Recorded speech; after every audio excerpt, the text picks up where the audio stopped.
ലോകമെമ്പാടും ഈ സമയത്ത് ഓൺലൈവായി ഗ്രേസ് കമ്മ്യൂണിറ്റി TV-യിലൂടെയും ടെലിവിഷൻ ചാനലുകളിലൂടെയും ഞങ്ങളെ വീക്ഷിക്കുന്നവരെ യേശുക്രിസ്തുവിൻ്റെ നാമത്തിൽ വന്ദനം ചെയ്യുന്നു. എബ്രായർക്ക് എഴുതിയ ലേഖനത്തിൽ നിന്നുള്ള പഠനങ്ങൾ ഈ ആഴ്ചയിൽ നമ്മൾ ആരംഭിക്കുകയാണ്. കഴിഞ്ഞ ആഴ്ചയിൽ പത്രോസ്ലീഹ എഴുതിയ 1-ാം ലേഖനം, പത്രോസ്ലീഹ എഴുതിയ 2-ാം ലേഖനം, യൂദ എഴുതിയ ലേഖനം, അതുപോലെ ലേഖനങ്ങൾ തുടർമാനമായി പഠിച്ചും കൊണ്ടിരിക്കുകയാണ്. ഇന്ന് മുതൽ നമ്മൾ ചിന്തിക്കാൻ ആരംഭിക്കുന്നത് എബ്രായർക്ക് എഴുതിയ ലേഖനത്തിൽ നിന്നുള്ള ചിന്തകളാണ്. ഈ ദിവസങ്ങളെല്ലാം തുടർമാനമായിട്ട് യൂട്യൂബിലാകട്ടെ ടെലിവിഷൻ ചാനലുകളിലാകട്ടെ കേൾക്കുന്നവരെ പ്രത്യേകിച്ച് വചനം പഠിക്കാനുള്ള ഒരു ആർത്തിയോടെ ഇരുന്നാൽ എബ്രായർക്ക് എഴുതിയ ലേഖനം നിങ്ങൾക്ക് വാസ്തവമായി തുറന്നു കിട്ടും എന്നുള്ളതിൽ രണ്ട് പക്ഷമില്ല. പ്രത്യേകിച്ച് അത് ശ്രദ്ധയോടുകൂടി കേൾക്കുവാൻ കർത്താവിൻ്റെ നാമത്തിൽ ഓർപ്പിക്കുന്നു. എബ്രായർക്ക് എഴുതിയ ലേഖനം 1-ാമത്തെ അധ്യായത്തിലേക്കാണ് നമ്മൾ ഇന്ന് വരുന്നത്. എബ്രായർക്ക് എഴുതിയ ലേഖനം 1-ാം അധ്യായത്തിൻ്റെ 1-ാം വാക്യം മുതൽ 5-ാം വാക്യം വരെയുള്ള വാക്യങ്ങളാണ് ഇന്ന് പ്രധാനമായി നമ്മൾ ഉപോത്ഫലകമായിട്ട് എടുക്കുന്നത്. അതിനകത്തുള്ള ചില ചിന്തകൾ മാത്രമാണ് ഇന്ന് 2 സെഷനുകളായിട്ട് നമ്മൾ കേൾക്കുവാൻ പോകുന്നത്. അതിന് എഴുതിയെടുക്കുവാൻ താല്പര്യമുള്ളവർക്ക് എഴുതാം, അല്ലാതെ കേട്ടാൽ ഗ്രഹിക്കുവാൻ താല്പര്യമുള്ളവർക്ക് അങ്ങനെ ചെയ്യുവാൻ അവസരമുണ്ട്. എന്തായിരുന്നാലും ഈ വചന കേൾവി വലിയ ഒരു ചൈതന്യം നമ്മളിൽ ഉണ്ടാക്കും എന്നുള്ളതിൽ രണ്ട് പക്ഷമില്ല. എബ്രായ ക്രിസ്ത്യാനികൾക്ക് വേണ്ടി എഴുതിയ ലേഖനമാണ് എബ്രായ ലേഖനം. എബ്രായ ലേഖനത്തിൻ്റെ സാഹചര്യം മറ്റ് ലേഖനങ്ങളിൽ നിന്ന് തികച്ചും വ്യത്യസ്തമാണ്. ഇതര ലേഖനങ്ങളിൽ എല്ലാം യഹൂദ ബാക്ക്ഗ്രൗണ്ട് ഉണ്ട് എങ്കിലും എബ്രായ ലേഖനത്തിൽ മുഴുവൻ യഹൂദ ബാക്ക്ഗ്രൗണ്ടിൽ നിന്നുകൊണ്ട് ഉള്ള എഴുത്തുകളാണ്. അതുകൊണ്ട് തന്നെ ഇതിനകത്ത് യാഗങ്ങൾ, പുരോഹിതൻ, പഴയ നിയമത്തിലെ വിശുദ്ധന്മാർ, ഇവരെല്ലാം എടുത്തുള്ള വിശദീകരണങ്ങളുണ്ട്. കാരണം ഇതിൻ്റെ വായനക്കാരായുള്ളവർക്ക് പഴയ നിയമത്തിലെ തിരുവെഴുത്തുകളുമായിട്ട് കൂടുതൽ ബന്ധമുള്ളവരായതുകൊണ്ട് കൂടുതൽ അങ്ങനെയുള്ള കാര്യങ്ങളാണ് വിശദീകരിച്ചിരിക്കുന്നത്. എന്നാൽ എബ്രായ ലേഖനത്തിൻ്റെ ആകത്തുക ഒറ്റ വാക്കിൽ പറഞ്ഞിട്ട് ഇന്ന് മുതൽ ഈ പഠനം നമ്മൾ ആരംഭിച്ചാൽ കൂടുതലത് നിങ്ങൾക്ക് മനസ്സിലാകും. അപ്പോസ്റ്റസി അഥവാ വിശ്വാസത്യാഗം സംഭവിച്ചവരെ വിശ്വാസത്തിൽ ഉണർത്തേണ്ടതിന് എഴുതിയ ലേഖനമാണ് എബ്രായ ലേഖനം. ഒഴുകിപ്പോയവരെ ഒഴുക്ക് നിർത്തി മടങ്ങി വരേണ്ടതിന് എഴുതിയതാണ് എബ്രായ ലേഖനം. വല്ലപ്പോഴും ഒഴുകിപ്പോകാതിരിക്കാൻ വേണ്ടി എഴുതിയതാണ് എബ്രായ ലേഖനം. വിശ്വാസത്യാഗം എന്ന വലിയ വിഷയത്തെയാണ് എബ്രായ ലേഖനകാരൻ ഡിഫെൻഡ് ചെയ്യുന്നത്. എബ്രായ ലേഖനം ആരാ എഴുതിയത് എന്ന് വ്യക്തതയില്ല. അതുകൊണ്ടാണ് എബ്രായ ലേഖനകാരൻ എന്ന് പറയുന്നത്. വേദ പഠിതാക്കളുടെ ഇടയിൽ തന്നെ എബ്രായ ലേഖനം ആരാ എഴുതിയെന്ന് ഇതുവരെ കണ്ടെത്തിയിട്ടില്ല. പൗലോസ എന്ന് പറയുന്നവരുണ്ട്, മറ്റ് അപ്പോസ്തലന്മാരാണെന്ന് പറയുന്നുണ്ട്. ആരായിക്കോട്ടെ, ഇതിൻ്റെ വചനത്തിൻ്റെ പ്രാധാന്യം മനസ്സിലാക്കി വെച്ചാൽ മതി. അതിനപ്പുറത്ത് ആരെഴുതി എന്നുള്ളതിന് ഒരമിത പ്രാധാന്യമില്ല. ആരായാലും പരിശുദ്ധാത്മാവിനാലാണ് ഇത് എഴുതിയതെന്ന് പറഞ്ഞുകൊണ്ട് ഞാൻ ഈ വിഷയത്തിലേക്ക് വരികയാണ്. അപ്പോൾ 1-ാം അധ്യായത്തിലാകട്ടെ 1 മുതൽ ഏകദേശം 5 വരെയുള്ള അധ്യായങ്ങളിൽ എല്ലാം സുപ്രമസി ഓഫ് ക്രൈസ്റ്റ്, യേശുവിൻ്റെ പരമാധികാരം, യേശുവിൻ്റെ വലിപ്പത്തെ കാണിക്കാനാണ് എബ്രായ ലേഖനകാരൻ ശ്രമിച്ചിരിക്കുന്നത്. യേശു എത്ര വലുതാണെന്ന് നോക്കുവീൻ, യേശുവിൻ്റെ വലിപ്പത്തെ ഒന്ന് കാണുവീൻ. ഈ 5 വരെയുള്ള വാക്യങ്ങളിൽ അതുണ്ട് എന്ന് പറയുമ്പോൾ തന്നെ ചില വാക്യങ്ങൾ ഞാൻ വേണമെങ്കിൽ ഇവിടെ ഒന്ന് വായിപ്പിക്കാം നിങ്ങൾക്ക് മനസ്സിലാകാൻ വേണ്ടി. എബ്രായർക്ക് എഴുതിയ ലേഖനം 3-ാമത്തെ അധ്യായത്തിൻ്റെ 1-ാമത്തെ വാക്യം ഒന്ന് നോക്കി. ഞാൻ ഈ പറഞ്ഞ സാഹചര്യം ഒന്ന് കോട്ട് ചെയ്യാൻ വേണ്ടി മാത്രമാണ് ഞാൻ ആ വാക്യങ്ങൾ വായിക്കുന്നത്. 3-ാം അധ്യായത്തിൻ്റെ 1-ാമത്തെ വാക്യം. അതുകൊണ്ട് വിശുദ്ധ സഹോദരന്മാരെ, സ്വർഗീയ വിളിക്ക് ഓഹരിക്കാരായ നാം സ്വീകരിച്ചു പറയുന്ന അപ്പോസ്തലനും ശ്രേഷ്ഠ മഹാപുരോഹിതനുമായി യേശുവിനെ ശ്രദ്ധിച്ചു നോക്കുവിൻ. അപ്പം ഈ യേശുവിൽ നിന്ന് കണ്ണ് പറഞ്ഞവരെ യേശുവിങ്കലേക്ക് നോക്കിക്കുവാനുള്ള, അപ്പോൾ ഒരു വസ്തുവിൽ നിന്ന് കണ്ണ് പറയണമെങ്കിൽ അതിന് വലിയ പ്രാധാന്യമില്ല എന്ന് തോന്നിയതുകൊണ്ടാണ്, അതിലും പ്രാധാന്യമുള്ള മറ്റെന്തോ ഒന്ന് അപ്പുറത്ത് കണ്ടതുകൊണ്ടാണ് അതിൽ നിന്ന് കണ്ണ് പറിച്ച് വേറൊന്നിലേക്ക് നോക്കുന്നത്. ശ്രദ്ധിക്കുക, നിങ്ങളിപ്പോൾ എന്നെ ശ്രദ്ധിച്ചുകൊണ്ടിരിക്കുക.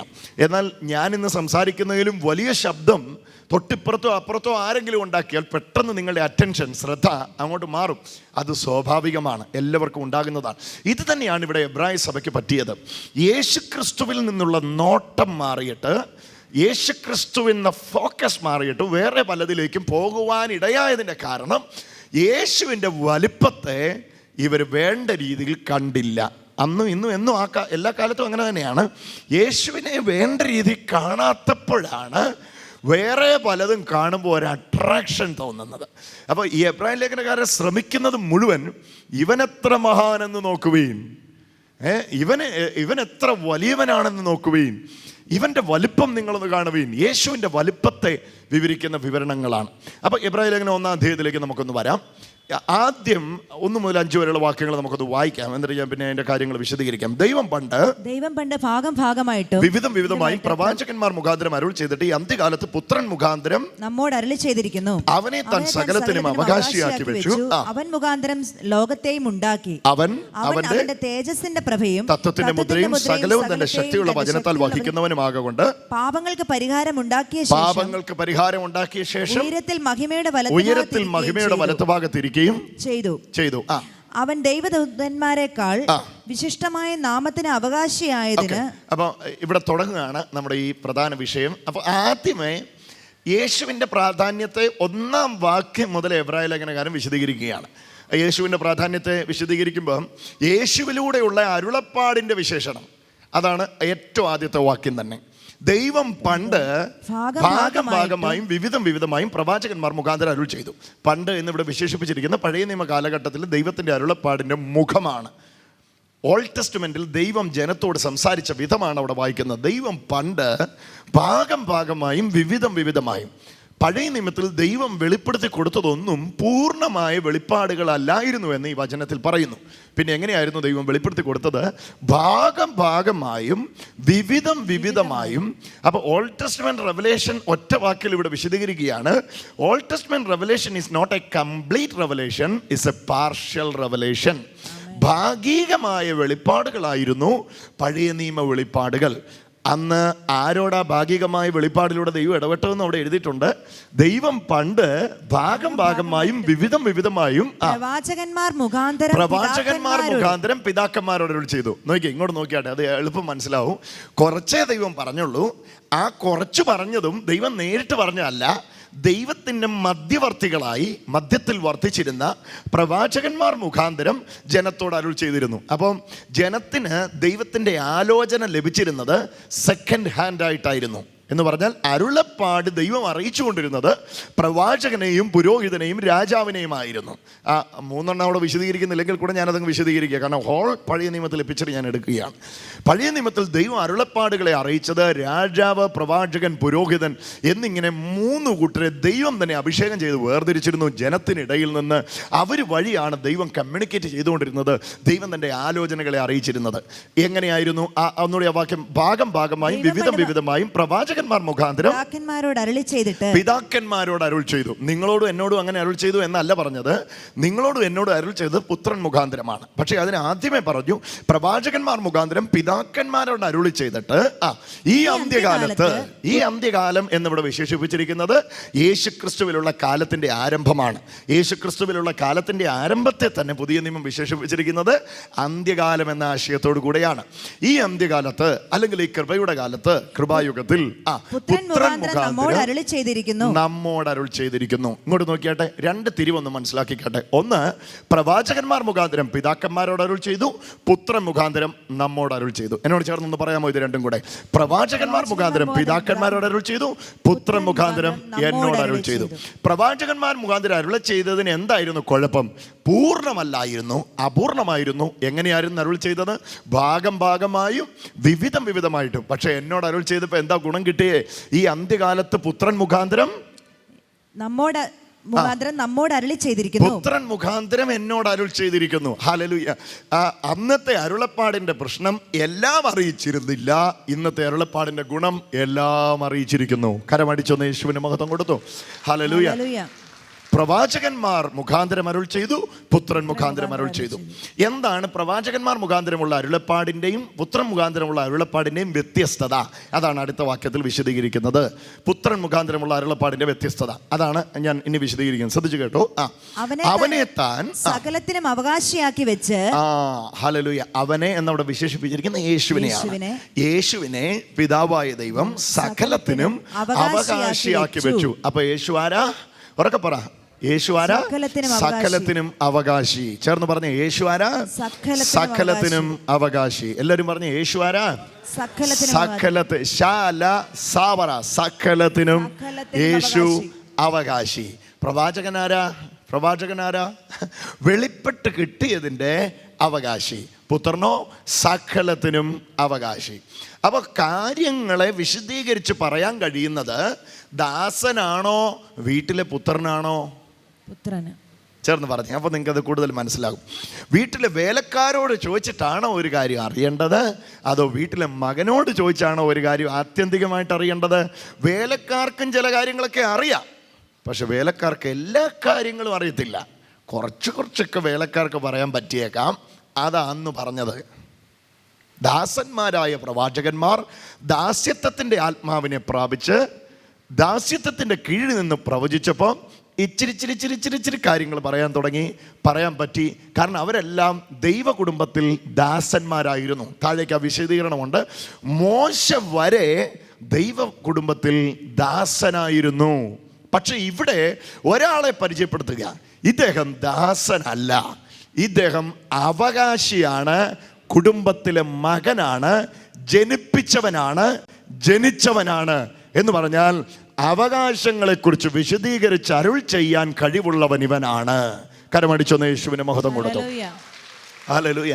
യേശുവിൻ്റെ പ്രാധാന്യമാണല്ലോ ഞാൻ പറഞ്ഞു വരുന്നത്. അപ്പോൾ ഒന്നാമത് അവിടെ തരംതിരിച്ച് നിങ്ങൾക്ക് എഴുതുവാൻ താല്പര്യമുണ്ടെങ്കിൽ എഴുതാം. യേശുവിലൂടെ ഉണ്ടായ അരുളപ്പാടിൻ്റെ പ്രത്യേകത, യേശുവിൻ്റെ കൂടെ ഉണ്ടായ അരുളപ്പാടിൻ്റെ വ്യത്യസ്തതയാണ് ഞാനിവിടെ പറഞ്ഞു വരുന്നത്. ഇത് പ്രവാചകന്മാർ കുറേശ്ശെ പറഞ്ഞ അരുളപ്പാടിൻ്റെ പരിപാടിയല്ല.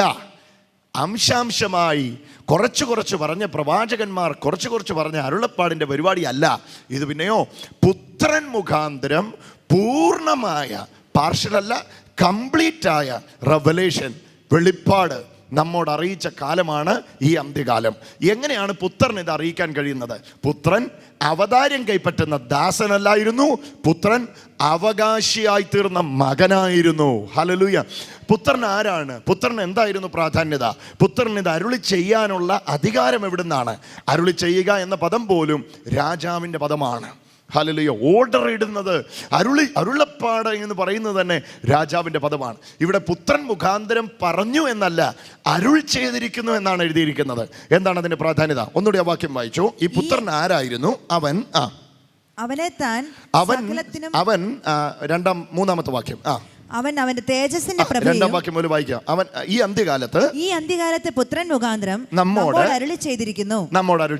ഇനി യേശുവിനെ താൻ സകലത്തിനും അവകാശിയാക്കി വെച്ചു. എന്തെല്ലാം അവകാശങ്ങൾ പിതാവിനുണ്ടോ അതിന്റെ മുഴുവൻ അവകാശിയാക്കി യേശുവിനെ വെച്ചു. ചേർന്ന് പറയാമോ എന്നോട് ചേർന്ന്? യേശുവിനെ താൻ സകലത്തിനും അവകാശിയാക്കി വെച്ചു. യേശു എല്ലാത്തിന്റെ അവകാശിയാ. എല്ലാം യേശുവിൻ്റെതാ. ഒന്ന് എന്നോട് ചേർന്ന് പറയാം, എല്ലാം യേശുവിൻ്റെയാ. അത് മനസ്സിലാക്കാൻ വേണ്ടിയാ അടുത്ത വാക്കിൽ അടുത്ത വിവരണം തരുന്നത്. അവൻ യേശു മുഖാന്തരം ലോകത്തെയും ഉണ്ടാക്കി. കണ്ടോ യേശു മുഖാന്തരം ലോകത്തെയും ഉണ്ടാക്കി. എന്നിട്ട് പറയുക, ഈ യേശു ആരാണ്? അടുത്തത്, യേശു അവന്റെ തേജസ്സിന്റെ പ്രഭയും. യേശു അവിടുത്തെ പിതാവിന്റെ തേജസ്സിന്റെ പ്രഭയും തത്വത്തിന്റെ മുദ്രയും സകലത്തെയും ശക്തിയുള്ള വചനത്താൽ. ഓ ഹല്ലേലൂയ. അതിന് അടിവരയിട്ട് സ്വീകരിച്ചോണം. സകലത്തെയും തന്റെ ശക്തിയുള്ള വചനത്താൽ വഹിക്കുന്നവനുമാകുന്നു യേശു. കരമടിച്ചോ, യേശുവിന് മഹത്വം കൊടുത്തു. ഹല്ലേലൂയ. അപ്പൊ യേശു ആദ്യം പോലെ പറയാണ്, പ്രവാചകന്മാർ മുഖാന്തരമുള്ള അരുളപ്പാട് പോലെ അല്ലിത്, പഴയ നിയമത്തിൽ ദൈവം സംസാരിച്ച പോലെ അല്ലിത്. അതും ഇതുമായിട്ട് ചേർത്ത് പിടിക്കാൻ ശ്രമിക്കല്ലേ. അത് ഇത് റേ. ഹല്ലേലൂയ. അന്ന് മോശയോട് പറഞ്ഞ പരിപാടിയല്ലിത്. അന്ന് അബ്രഹാമിനോട് ഇടപെട്ട ഇടപാടല്ലിത്. ഹല്ലേലൂയ. അന്ന് ഗിദയോനോടും ഇബ്താഹിനോടും ഇടപെട്ട ഇടപാടല്ലിത്. ഇത് ദാവീദിനോട് പറഞ്ഞ പരിപാടിയല്ലിത്. ഇത് ഈശായിയോട് പറഞ്ഞ പരിപാടിയല്ലിത്. ഇത് യെശയ്യാവിനോട് പറഞ്ഞ പരിപാടിയല്ലിത്. യെശയ്യാവും യെരമ്യാവും യോവേലും എല്ലാം പ്രവാചകന്മാരായിരുന്നു. പക്ഷേ അവരെല്ലാം ദൈവകുടുംബത്തിലെ ദാസന്മാരായിരുന്നു. അതുകൊണ്ട് തന്നെ എല്ലാം അറിയാൻ അവർക്ക് പറ്റിയില്ല. കുറേശ്ശെ അവരറിഞ്ഞു. ചിലർ യേശുവിൻ്റെ ജനനം കണ്ടു, ചിലർ യേശുവിൻ്റെ മരണം കണ്ടു, ചിലർ മരണവും ജനനവും കണ്ടു.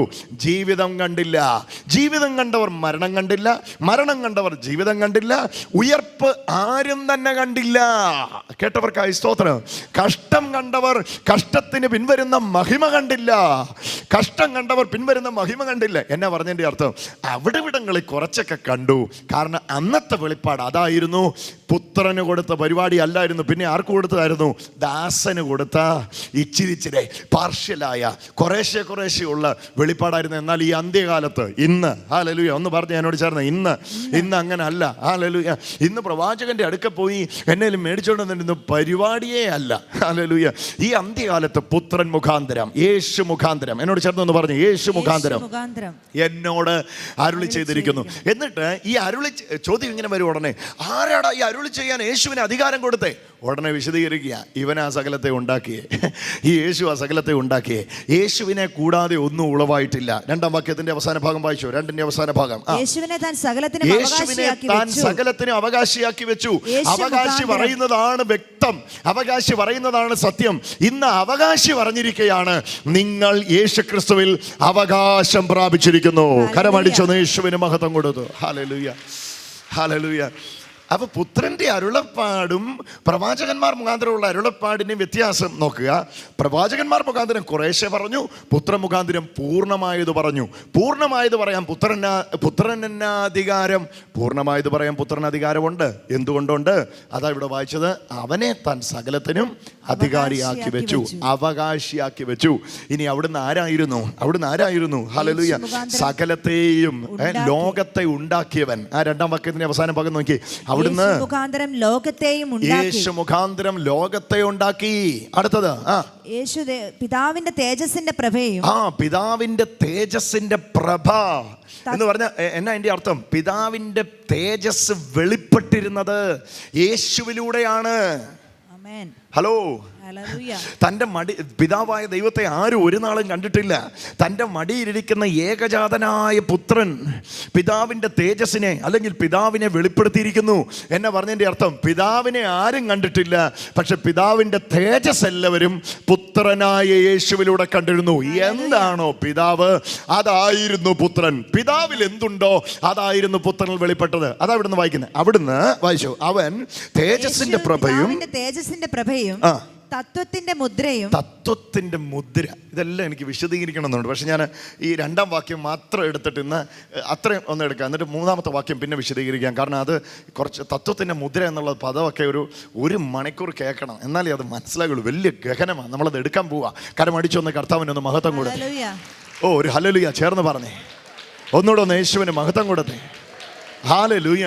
2-ാം വാക്യം, 1-2 വാക്യം മാത്രം ഇപ്പൊ സംസാരിക്കാം. അവനെ താൻ സകലത്തിനും അവകാശിയാക്കി വെച്ചു. യേശുവിനെ ഉറക്കെ പറ, യേശുവിനെ പിതാവായ ദൈവം സകലത്തിനും അവകാശിയാക്കി വെച്ചു. ഈ അവകാശമാണ് യേശുവിൽ നിങ്ങളും ഞാനും പ്രാപിച്ചിരിക്കുന്നത്. എഫേസ്യർക്ക് എഴുതിയ ലേഖനം 1-ാം അധ്യായത്തിന്റെ 11-ാമത്തെ വാക്യം എത്ര പേർക്കറിയാം? എഫേസ്യർക്ക് എഴുതിയ ലേഖനം 1-ാം അധ്യായത്തിന്റെ 11-ാമത്തെ വാക്യം, വളരെ സുപരിചിതമായ വാക്യം. അവനിൽ നാം അവകാശവും പ്രാപിച്ചു. കണ്ടോ? അവനിൽ ഞാൻ അവകാശവും പ്രാപിച്ചു. എന്നോട് ചേർന്ന് പറഞ്ഞു, യേശുവിൽ ഞാൻ അവകാശവും പ്രാപിച്ചു. 2 പദം എന്നോട് ചേർന്ന് പറയാമെങ്കിൽ കരമൊന്ന് ഉയർത്തിക്കൊണ്ട് പറഞ്ഞാൽ, യേശുവിനെ അവകാശിയാക്കി വെച്ചു. എബ്രായർ 1:2 യേശുവിനെ അവകാശിയാക്കി വെച്ചു. എഫേസ്യർ 1:11 യേശുവിൽ ഞാൻ അവകാശം പ്രാപിച്ചു. എന്തിനൊക്കെയാണോ യേശുവിനെ അവകാശിയാക്കി വെച്ചത്, ആ അവകാശം മുഴുവൻ യേശുവിനെ സ്വീകരിച്ചപ്പോൾ ഞാനും പ്രാപിച്ചു. കരങ്ങളെ അടിച്ചുകൊണ്ടൊന്ന് യേശുവിന് മഹത്വം കൊടുത്തു. ഇന്ന് രാവിലെ ഈ വചനം കേൾക്കാൻ നിങ്ങൾ വന്നിരിക്കുമ്പോ അവതാരം കൈപ്പറ്റാൻ വന്നിരിക്കുന്ന ദാസന്മാരായിട്ടിരിക്കില്ല കേട്ടോ, അവകാശത്തെ എടുക്കുന്ന മക്കളായിട്ടിരിക്കുക.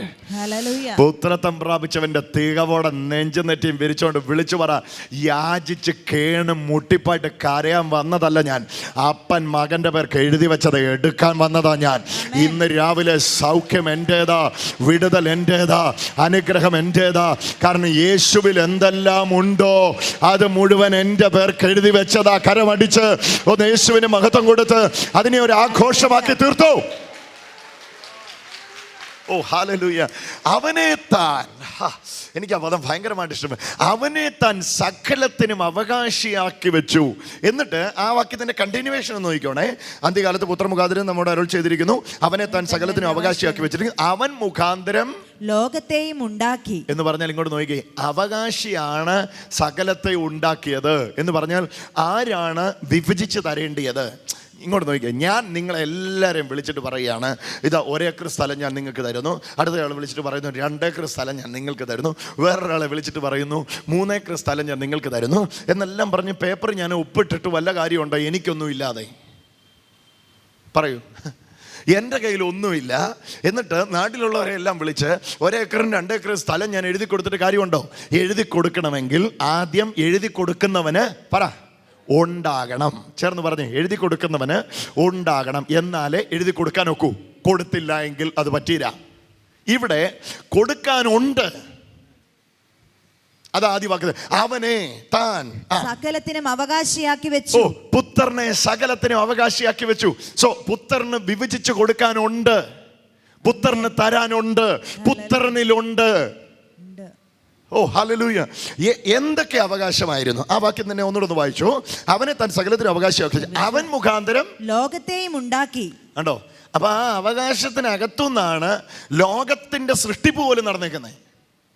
പിന്നെ ആ ലോകത്തിൽ ഇന്ന് നിങ്ങൾ ചോദിക്കുന്ന ആ ചെറിയ കാര്യം, ഹല്ലേലൂയ, എന്നെ കേൾക്കുന്നുണ്ടോ? ലോകത്തിൽ ഇന്ന് നിങ്ങൾ ചോദിക്കുന്ന ആ മൈന്യൂട്ടായ ചെറിയ കാര്യം, ദൈവമേ അതെനിക്ക് ചെയ്തു തരണമേ എന്ന് കർത്താവിനോട് യാചിക്കുമ്പോൾ കേഴുമ്പോൾ ഇത് ചെയ്തു തരാൻ കഴിയാത്ത ഒരു മൂഢദൈവത്തെ അല്ല നിങ്ങൾ വിശ്വസിക്കുന്നേ.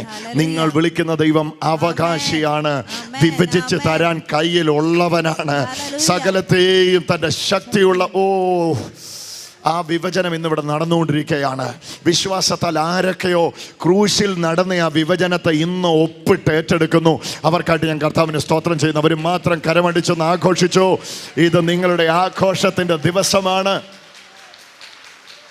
എനിക്ക് തരാൻ പുത്രന് കഴിയണം, എനിക്ക് തരാൻ പുത്രന് കഴിയും. കാരണം പുത്രൻ സകലത്തിൻ്റെ അവകാശിയാ. യേശു പറഞ്ഞ ഉപമയിൽ പോലും ഓർമ്മയില്ലേ? ആദ്യം വേലക്കാരെ അയച്ചു, വേലക്കാരെ കൊന്നുകളഞ്ഞു, കുടിയാന്മാർ ഓരോരുത്തരെയായി കൊന്നുകളഞ്ഞു. ഒടുവിൽ തൻ്റെ പുത്രനെ ശങ്കിക്കുമെന്ന് വിചാരിച്ച് പുത്രനെ അയച്ചപ്പോൾ പുത്രനെ കണ്ടിട്ട് അവർ പറഞ്ഞു തന്നെ, ഇവനാകുന്നു അവകാശി, ഇവനെ തീർത്ത പിന്നെ ഇനി ആരും ചോദിച്ചു വരികയില്ല. അന്നും എന്നും എല്ലാ കാലത്തും ദൈവം ലോകത്തോട് പറയാൻ ആഗ്രഹിച്ച ഒരു വലിയ സന്ദേശമുണ്ട്. അതെന്നാന്നറിയാം? എനിക്കുള്ളതിൻ്റെ മുഴുവൻ അവകാശി പുത്രനാണ്. പുത്രനായ യേശു ലോകത്തോട് പറഞ്ഞ വേറൊരു സന്ദേശമുണ്ട്, എനിക്കുള്ളതിൻ്റെ മുഴുവൻ അവകാശി നിങ്ങളാണ്. കരമടിച്ചൊന്ന് സ്തോത്രം ചെയ്തോ. ഹല്ലേലൂയ. പിതാവ് പുത്രനോട് പറയുന്നു, ഞാൻ നിന്നെ സകലത്തിന് അവകാശിയാക്കി വെച്ചിരിക്കുന്നു. പുത്രൻ എന്നോട് നിങ്ങളോട് പറയുന്നു, നിങ്ങളെയും എന്നെയും സകലത്തിന് അവകാശിയാക്കി വെച്ചിരിക്കുന്നു. ഇന്നിവിടെ ഇരിക്കുമ്പോൾ യേശുവേ എന്ന് വിളിക്കുമ്പോൾ ഹല്ലേലൂയ, വല്ലതും തട്ടിമാറും, ഇല്ലാതാകും, എനിക്ക് കിട്ടേണ്ടത് ആരോ മോഷ്ടിച്ചുകൊണ്ട് പോകും. അതിൻ്റെ മേളിൽ ആ പോരാട്ടമാ, ഈ ബന്ധനമാ, അവരടച്ചിരിക്കുക, ഇവര് ബന്ധിച്ചിരിക്കുക. ഇങ്ങനെ ഏതേലും സംശയം കേൾക്കുന്നെങ്കിൽ ഇരിക്കുന്ന ഇരുപ്പിൽ ഇരുന്നോണ്ട് ആ കരം അടിച്ചോണ്ടൊന്ന് എന്നോട് ചേർന്നൊന്ന് പറഞ്ഞ്, എൻ്റെ അവകാശത്തെ മോഷ്ടിക്കാൻ ഒരു ശക്തിക്കും കഴിയുകയില്ല. കാരണം എൻ്റെ അവകാശം യേശു ക്രിസ്തുവിൽ എനിക്ക് ലഭിച്ചതാണ്. ഒന്ന് പറഞ്ഞ്, യേശു ക്രിസ്തുവിൽ എനിക്ക് ലഭിച്ചതാണ്. യേശുവിനെ താൻ സകലത്തിനും അവകാശിയാക്കി വെച്ചു. ഒന്ന് പറഞ്ഞ്, യേശുവിനെ താൻ സകലത്തിനും അവകാശിയാക്കി വെച്ചു. ആ യേശു എന്നെ അവകാശിയാക്കി വെച്ചു. എഫേസ്യ ലേഖനം 1:11 ഞാൻ വായിച്ചു, അവനിൽ ഞാൻ അവകാശം പ്രാപിച്ചു എന്ന് തിരുഹിതത്തിന്റെ പ്രസാദപ്രകാരം വായിച്ചു. 1:11 എഫേസ്യർ 1:11 അവനിൽ നാം അവകാശം പ്രാപിച്ചു. അവനിൽ നാം അവകാശവും പ്രാപിച്ചു. അവനിൽ നാം അവകാശവും പ്രാപിച്ചു. തന്റെ ഹിതത്തിന്റെ ആലോചന പോലെ സകലവും പ്രവർത്തിക്കുന്നവന്റെ നിർണയപ്രകാരം. നോക്കിക്കേ, തൻ്റെ ഹിതത്തിന്റെ ആലോചന പോലെ, തനിക്കിഷ്ടമുള്ളതുപോലെ സകലവും പ്രവർത്തിക്കുന്നവന്റെ നിർണയപ്രകാരം, മുൻകൂട്ടിയുള്ള നിർണയപ്രകാരം മുൻ നിയമിക്കപ്പെട്ടത് മുമ്പിൽ കൂട്ടി മുൻ നിയമിച്ചു. നോക്കിയ വാക്ക്, സകലവും മുൻകൂട്ടി തന്റെ ഹിതത്തിന്റെ ആലോചന പോലെ പ്രവർത്തിക്കുന്നവന്റെ നിർണയപ്രകാരം മുൻ നിയമിക്കപ്പെട്ടത് മുമ്പ് കൂട്ടി ക്രിസ്തുവിൽ ആശിച്ചവരായ ഞങ്ങൾ അവന്റെ മഹത്വത്തിന്റെ പുകഴ്ചയ്ക്കായി തീരേണ്ടതിന് തന്നെ. നിങ്ങളും ഞാനും ദൈവം മഹത്വത്തിന്റെ പുകഴ്ചയ്ക്കായി തീരേണ്ടതിന് ലോകസ്ഥാപനത്തിന് മുമ്പേ പുത്രന് മുഴുവൻ അവകാശവും പിതാവ് കൊടുത്തു. എന്ന് പിതാവ് പുത്രന് അവകാശം കൊടുത്തോ, അന്ന് നിങ്ങളുടെയും എൻ്റെയും പേർക്ക് അത് എഴുതി വെച്ചു. ജനിപ്പിച്ചു. ഹല്ലേലൂയ. പുത്രൻ എന്ന് അവകാശം കൊടുത്തോ അന്ന് അവകാശത്തിൽ എൻ്റെ നിങ്ങളുടെയും പേർക്ക് എഴുതി വെച്ചു. ജ്യേഷ്ഠൻ അവകാശം കൊടുത്തിട്ട് പറഞ്ഞു അനിയന്മാർക്കൂടെ ഉള്ളതാ അത്. ഹല്ലേലൂയ. ജ്യേഷ്ഠ സഹോദരനായ യേശുവിനെ അവകാശിയാക്കിയ ശേഷം എന്നെ അവകാശത്തിൽ ജനിപ്പിച്ചു. നിങ്ങൾ അവകാശത്തിൽ കയറിയവരല്ല, നിങ്ങൾ അവകാശത്തിൽ ജനിച്ചവരാണ്. You are born in his inheritance. നിങ്ങൾ ദൈവത്തിൻ്റെ അവകാശത്തിൽ ജനിച്ചവരാണ്, ക്രിസ്തുവിൽ കൂട്ടവകാശികളായി തീർന്നവരാണ്. അതുകൊണ്ട് തന്നെ ഇന്നിവിടെ ഇരിക്കുമ്പോൾ മടിക്കരുത്, ആദരം തുറന്ന് പറയണം, ശ്രേഷ്ഠനായ യേശുവിനെ സകലത്തിനും അവകാശിയാക്കി വെച്ചു.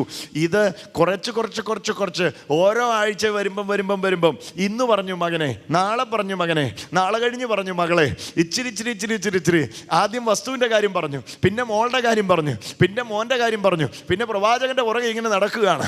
മോളുടെയും മോൻ്റെയും കാര്യം കഴിഞ്ഞ് ഇനി ഭർത്താവിൻ്റെ കാര്യം അറിയാൻ വേണ്ടി പോകുന്ന ഗതികേടിൻ്റെ ജീവിതം അല്ല നിങ്ങൾക്ക് യേശു തന്നിരിക്കുന്നത്. പുത്രമുഖാന്തരം മൊത്തം കാര്യം നിങ്ങളോട് പറഞ്ഞു കഴിഞ്ഞു. ഹല്ലേലൂയ. നിങ്ങളുടെ തലമുറയുടെ ഭാവി അറിയണോ? പുത്രനോട് ചോദിക്ക്. നിങ്ങളുടെ സമ്പത്തിൻ്റെ നില അറിയണോ? പുത്രനോട് ചോദിക്ക്. ഓ ഹല്ലേലൂയ. അവകാശിയായ പുത്രൻ ഇതാ ഉറക്കെ പറയുന്നു, കാൽവരി ക്രൂശിൽ കഷ്ടാനുഭവത്താൽ ഞാൻ സകലവും നിനക്ക് വേണ്ടി ചെയ്ത് കഴിഞ്ഞിരിക്കുന്നു. ഓ, ഇത് പറയുമ്പോൾ തന്നെ പല വീടുകളിലേക്കും അത് വ്യാപരിച്ചുകൊണ്ടിരിക്കുന്നു. ഹല്ലേലൂയ. ഇത് കുറേശ്ശെ അറിഞ്ഞ കാലമല്ല, കുറേശ്ശെ അറിഞ്ഞ കാലമല്ല, എല്ലാം അറിഞ്ഞിട്ട് കർത്താവിനെ സേവിക്കുന്ന കാലമാണ്. ഹല്ലേലൂയ. അതുകൊണ്ട് തന്നെ ഇവിടെ ഒരു ക്യൂരിയോസിറ്റിയുടെ ആവശ്യമില്ല. എൻ്റെ നാളെ എന്താകുമെന്ന് ചിന്തിക്കുമ്പോഴാണ് നാളെക്കുറിച്ച് കേൾക്കാൻ ഒരു ആർത്തി ഉണ്ടാകുന്നത്. പക്ഷെ നാളെക്കുറിച്ചൊരു ഉറപ്പുണ്ട്. എൻ്റെ കർത്താവിൻ്റെ കയ്യിലാണ് എൻ്റെ നാളെ എന്ന് ഉറപ്പുണ്ടെങ്കിൽ ഒന്നും കേൾക്കാൻ നിങ്ങൾ ഓടത്തില്ല. നിങ്ങൾക്കറിയാം, നിങ്ങളോട് അരുൾ ചെയ്ത പുത്രൻ മുഖാന്തരം സകലവും പറഞ്ഞിരിക്കുക. ഒന്ന് കരം ഉയർത്തിക്കൊണ്ടെന്ന് പറഞ്ഞു, പുത്രനായ യേശുവിനെ. നമ്മൾ ഒരുമിച്ച് ഒന്ന് പ്രാർത്ഥിക്കാൻ പോവാം. ഈ സമയത്ത് എനിക്ക് ഉറപ്പാണ്, ഈ അവകാശം ഇന്ന് വരെ വെളിപ്പെട്ടിട്ടില്ലാത്തവർ എന്നെ കേൾക്കുന്നുണ്ടെങ്കിൽ നിങ്ങളിൽ ഇന്ന് ഈ അവകാശം വെളിപ്പെടാൻ പോകുകയാണ്. ഞാൻ തുറന്നു പറയട്ടെ, ലോകരാജ്യങ്ങളിൽ ടെലിവിഷനിലൂടെ പ്രത്യേകിച്ച് എന്നെ കേൾക്കുന്നവരോട് ഞാൻ പറയട്ടെ, അവതാര്യം 10 ചോദിച്ചു, 2 കിട്ടിയല്ലോ, സ്തോത്രം. ബാക്കി 8 പിശാച് പോരാടി കൊണ്ടുപോയി. സാരമില്ല, പോരാട്ടവും ബന്ധനമൊക്കെ ഉള്ള ലോകമല്ലേ, 2 കിട്ടിയിരുന്നെങ്കിൽ എന്ന് പറഞ്ഞ് കൊതിക്കേണ്ടിയ സമയമല്ലത്. 10 ചോദിച്ചാൽ ഏറ്റവും കുറഞ്ഞത് 100 നിങ്ങൾ അനുഭവിക്കണം. കാരണം ചോദിക്കുന്നതിലും നനയ്ക്കുന്നതിലും അത്യന്തപരമായി നിങ്ങളെ നടത്താൻ ആ കർത്താവ് നിങ്ങളുടെ ഉള്ളിൽ വന്നിരിക്കുന്നത്. ഇന്ന് ആ അന്യാധീനപ്പെട്ട് കിടക്കുന്ന ഏതെങ്കിലും വിഷയങ്ങൾ എന്നെ കേൾക്കുന്നവരുടെ മുമ്പിലുണ്ടെങ്കിൽ ഈ വചനം വെച്ച് ഉറക്കെ പ്രഖ്യാപിക്കുക, യേശുവിനെ താൻ സകലത്തിനും അവകാശിയാക്കി വെച്ചു. ആ അവകാശിയാക്കി വെച്ച യേശു എഫെസർ 1:11 പ്രകാരം എന്നെ അവകാശിയാക്കി വെച്ചു. യേശുവിനുള്ളത് മുഴുവൻ എൻ്റെ പേർക്ക് എഴുതി തന്നിരിക്കുന്നു. ഞാനാണ് ഇന്ന് യേശുവിനുള്ളതിൻ്റെ മുഴുവൻ അവകാശി. ഞാനത് അനുഭവിക്കുക തന്നെ ചെയ്യും. യേശുവിൻ്റെ പ്രാധാന്യമാണ്. ഇവൻ എത്ര മഹാനെന്ന് നോക്കുവീൻ. ഇതാണ് എബ്രായ ലേഖനത്തിൻ്റെ ആകെ തുക എന്ന് പറഞ്ഞിട്ടാണല്ലോ ഈ ചിന്തകളിലേക്ക് ഞാൻ നിങ്ങളെ വിളിക്കുന്നത്. 1-ാം അധ്യായം മുതൽ അവസാന അധ്യായം വരെ യേശുവിൻ്റെ പ്രാധാന്യത, യുണീക്നെസ് ഓഫ് ക്രൈസ്റ്റ്, യേശുവിൻ്റെ പ്രാധാന്യത എടുത്തു കാട്ടുകയാണ്. 1-ാം അധ്യായത്തിൻ്റെ 3-ാമത്തെ വാക്യം നമുക്കൊന്ന് വായിക്കാം. ഒന്ന് എടുത്തു നോക്കിയേ. എബ്രായർക്ക് എഴുതിയ ലേഖനം 1-ാം അധ്യായത്തിൻ്റെ 3-ാമത്തെ വാക്യം. യേശു പിതാവിന്റെ തേജസ്സിന്റെ പ്രഭയും തത്വത്തിന്റെ മുദ്രയും. യേശു പിതാവിൻ്റെ തേജസ്സിൻ്റെ പ്രഭയും. ഞാൻ ഈ POC ബൈബിളിലെ വാക്യങ്ങൾ കുറച്ചുകൂടെ ലളിതമായിട്ട് സാധാരണക്കാരന് മനസ്സിലാകുന്ന ഭാഷയിലുണ്ട്. ഞാൻ ഈ വാക്യം വായിക്കാൻ വേണ്ടി ആ POC ബൈബിളിലെ ആ വാക്യം കൂടെ ഒന്ന് നിങ്ങൾക്ക് വേണ്ടി എടുക്കുകയാണ്. കാരണം അത് കൂടുതലും മനസ്സിലാക്കാൻ വേണ്ടിയാണ്. അതോടൊപ്പം തന്നെ ഞാൻ ഈ വാക്യം മനസ്സിലാക്കാൻ വേണ്ടി യോഹന്നാൻ്റെ സുവിശേഷം 1-ാം അധ്യായത്തിൻ്റെ 14-ാമത്തെ വാക്യം കൂടെ ഇവിടെ എടുക്കുന്നുണ്ട്. യോഹന്നാൻ 1:14 കൂടെ എടുത്തുകൊണ്ടാണ് ഞാനത് വിശദീകരിക്കാൻ പോകുന്നത്. ആദ്യമേ ഈ എബ്രായർക്ക് എഴുതിയ ലേഖനം 1-ാം അധ്യായത്തിൻ്റെ 3-ാമത്തെ വാക്യം POC ബൈബിളിലുള്ള അതൊന്ന് വായിക്കും. അപ്പോൾ നിങ്ങൾക്ക് അത് കൂടുതൽ മനസ്സിലാവും. മനൊന്ന് വായിച്ചു. POC ബൈബിളിലുള്ളത് ഞാൻ ഒരു മിനിറ്റ് ഞാൻ തന്നെ വായിക്കാം. എബ്രായർക്ക് എഴുതിയ ലേഖനം 1-ാമത്തെ അധ്യായത്തിൻ്റെ വാക്യമാണ്. 1-ാം അധ്യായത്തിൻ്റെ 3-ാമത്തെ വാക്യം ദയവായി ശ്രദ്ധിക്കുക. അവൻ അവിടുത്തെ മഹത്വത്തിൻ്റെ തേജസ്സും. ശ്രദ്ധിച്ചു കേട്ടെ, അവൻ യേശു അവിടുത്തെ പിതാവിൻ്റെ മഹത്വത്തിൻ്റെ തേജസ്സും. മഹത്വത്തിൻ്റെ തേജസ് കുറച്ചുകൂടെ തുറക്കുന്നുണ്ട് അല്ലേ. തത്വത്തിൻ്റെ പ്രഭ എന്നുള്ളതിന് ഉപരിയായിട്ട് കുറച്ചുകൂടെ തേജസ്സിൻ്റെ പ്രഭ എന്നുള്ളതിലുപരിയായിട്ട് കുറച്ചുകൂടെ ഇവിടെ തുറക്കുന്നുണ്ട്.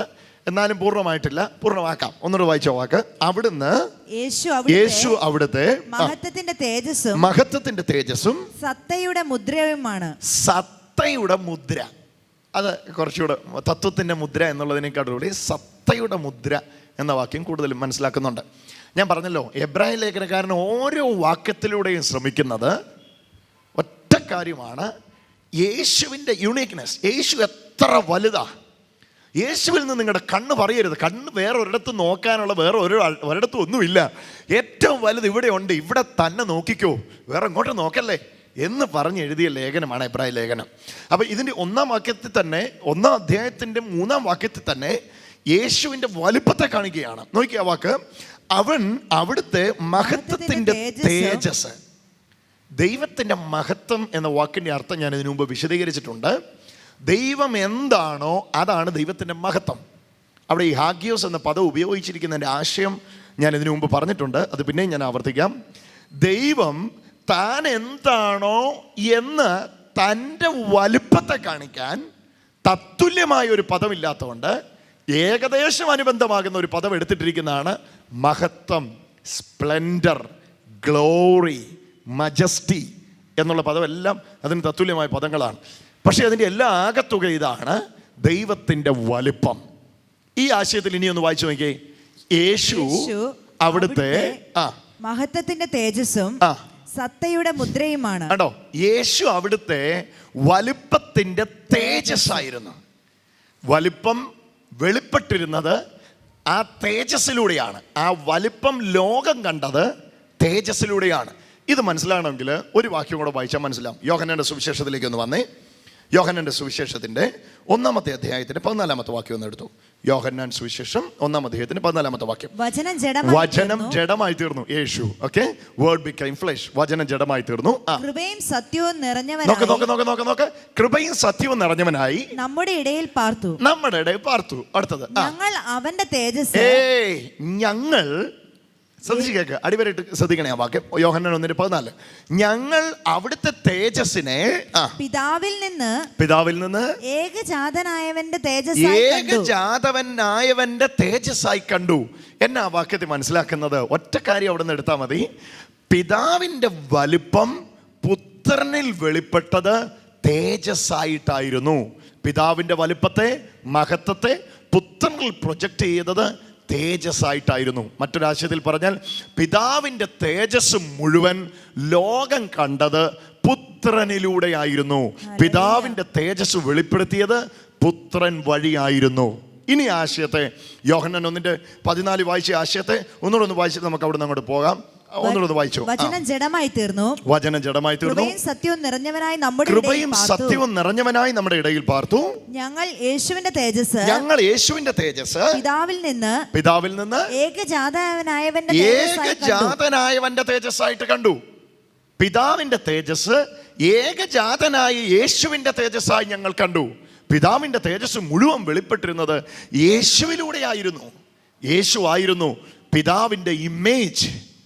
Hallelujah. He is the image of the invisible God. അദൃശ്യനായ ദൈവത്തിൻ്റെ പ്രതിമ അവിടുന്നായിരുന്നു. അദൃശ്യനായ ദൈവം എന്ന് പറഞ്ഞാൽ ആരും കണ്ടിട്ടില്ലാത്ത ദൈവം, തേജസ് വാരിയെടുത്ത തേജോമയനായ ദൈവം. ഈ ദൈവത്തെ ആരും കണ്ടിട്ടില്ല. പക്ഷേ ഈ ദൈവത്തിൻ്റെ കാണത്തക്ക രൂപത്തിലുള്ള തേജസ്സിൻ്റെ പ്രകടനമായിരുന്നു യേശു. ഇതാണ് എബ്രായ ലേഖനം 1-ാം അധ്യായത്തിൽ വിശദീകരിക്കുന്നത്. ഇനി ഒന്ന് 3-ാം വാക്യത്തിലേക്ക് ഒന്ന് വന്നേ. അവൻ അവൻ്റെ തേജസ്സിൻ്റെ പ്രഭയും സത്തയുടെ മുദ്രയുമാണ്. തേജസ്സിന്റെ പ്രഭയും കണ്ടോ, പിതാവിന്റെ തേജസ്സിന്റെ ഒളി, പിതാവിന്റെ തേജസ്സിന്റെ പ്രകടനം, പിതാവിന്റെ തേജസ്സിന്റെ വെളിപ്പെടുത്തൽ, അതായിരുന്നു യേശു. എന്നിട്ട് പറയുകയാണ് സത്തയുടെ മുദ്രയുമാണ്. സത്തയുടെ മുദ്ര POC ബൈബിളിലേക്ക് പോക്കെ അത് കൂടുതൽ അവിടെ മനസ്സിലാവും. സത്തയുടെ മുദ്ര എന്നുള്ളത് നോക്കിയോ. എന്നാൽ അവൻ അവിടുത്തെ മഹത്വത്തിന്റെ തേജസ്സും സത്തയുടെ മുദ്രയും.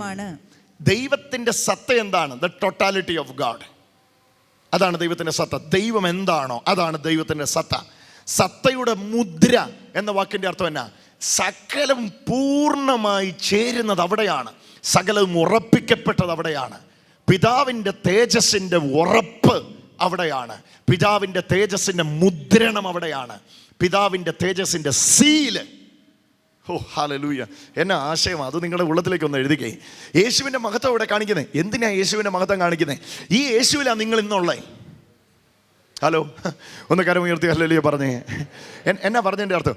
ഒന്നാമത്തെ മുഴുവൻ കർത്താവിൻ്റെ വിവരണമാണ്. യേശു വലുതാ, യേശു വലുതാ, യേശുവിൻ്റെ വലുതാ. ആരോ ചോദിക്കുന്നത് യേശു വലുതായിട്ട് എനിക്ക് എന്നാ ഗുണം? അടുത്ത വാക്യത്തിൽ താഴേക്ക് വരുമ്പോഴാണ് പറയുന്നത്, ആ യേശുവിലാണ് നിങ്ങൾ ഇരിക്കുന്നത്. എന്നാ പറഞ്ഞതിൻ്റെ അർത്ഥം? അന്ന് ആ തേജസ് യേശുവിലുണ്ടെങ്കിൽ അതേ തേജസ്സാണ് നിങ്ങളിൽ വെളിപ്പെട്ടിരിക്കുന്നത്. കരമടിച്ചൊന്ന് യേശുവിന് മഹത്വം കൊടുത്തു. എന്തെല്ലാം കർത്താവിലുണ്ടോ? ഓ ഹല്ലേലൂയ. ഞാൻ ഈ വാക്ക് പറയുമ്പോൾ തന്നെ ഒരു കാര്യം വളരെ വ്യക്തമായിട്ട് ഇവിടെ നിന്നുകൊണ്ട് എനിക്ക് മനസ്സിലാക്കാൻ കഴിയുന്നു. അത് വേറെ ഒന്നുമല്ല, അത് ഇത് തന്നെയാണ്. ഏതൊക്കെ നിരാശകൾ എവിടെയൊക്കെ കെട്ടിക്കിടപ്പുണ്ടോ അവിടേക്ക് മുഴുവൻ തേജസ്സിൻ്റെ പ്രഭ ഇന്ന് കയറാൻ പോവുകയാണ്. തേജസ്സിൻ്റെ പ്രഭ ഇന്ന് കയറിയിട്ട് ദൈവിക അന്തസത്തയുടെ മുദ്ര ഇന്ന് പരിശുദ്ധാത്മാവിനാൽ ഓരോ വ്യക്തികളുടെ മേൽ യേശുവിനാൽ ഉറപ്പിക്കപ്പെടുകയാണ്. ഇന്ന് ഈ വചന കേൾവിയ കരമടിച്ചതിനെ ഒന്ന് ആഘോഷമാക്കി തീർത്തു. യേശുവിൻ്റെ നാമത്തിൽ അതിപ്പോൾ സംഭവിച്ചുകൊണ്ടിരിക്കുക.